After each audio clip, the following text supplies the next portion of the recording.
माढ्यात राष्ट्रवादीच्या अध्यक्षांचं दम मारो दम बाबा जगतापचा नशा करतानाचा व्हिडिओ व्हायरल झालाय।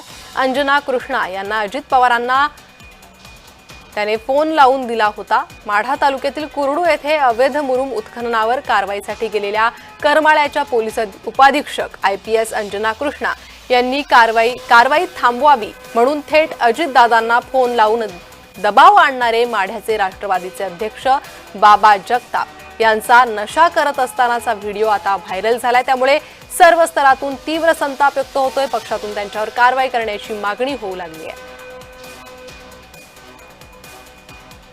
या संदर्भात अधिक माहिती देणार आहेत आमचे प्रतिनिधी संतोष, काय अधिक माहिती आहे? काही दिवसांपूर्वी आपण पाहिलं होतं एक व्हिडिओ व्हायरल झाला होता ज्यात अजित पवार हे संबंधित पोलीस उपाधीक्षक यांच्याशी संवाद साधताना पाहायला मिळाले होते, ज्यावरूनही टीका झाली होती।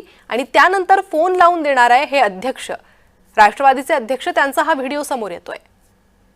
बाबा जगताप यांनी काही दिवसापूर्वी कोर्टाचे अवैध पद्धतीने वाळू उत्खनन होत असताना महाराष्ट्राचे उपमुख्यमंत्री अजित पवार यांना फोन लावला। वास्तविक पाहता त्यांनी ते फोन लावताना आपण जे कृत्य करतोय ते बरोबर आहे की नाही चूक आहे बघणं गरजेचं होतं। आणि मुंबईमध्ये जे आंदोलन सुरू होतं त्याचे अपडेट घेण्यात व्यस्त असलेल्या उपमुख्यमंत्र्यांनी त्यावेळेस कुठलाही अनुचित प्रकार घडू नये म्हणून संबंधित अधिकाऱ्यांना थोड्याशा सूचना दिल्या होत्या किंवा आदेश दिला होता।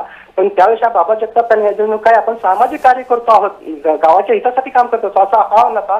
पण तेच बाबा जगताप काल एक व्यसन करत असताना नशा करत असताना दंग असल्याचा व्हिडिओ व्हायरल झालेला आहे। त्या अंमली पदार्थाचं सेवन करत होते किंवा करतात अशा प्रकारची प्राथमिक माहिती मिळत आहे। आणि यावरून अशा प्रकारचे लोक पक्षात ठेवणं कितपत योग्य आहे का योग्य आहे असा प्रश्न आता ग्रामस्थ कुरडूचे विचारू लागलेले आहेत आणि पक्षाने याबाबत योग्य ते निर्णय घेणं पण गरजेचं आहे अशा प्रकारचं बोललं जाऊ लागलेलं आहे। जी संतोष, धन्यवाद या सविस्तर माहितीसाठी।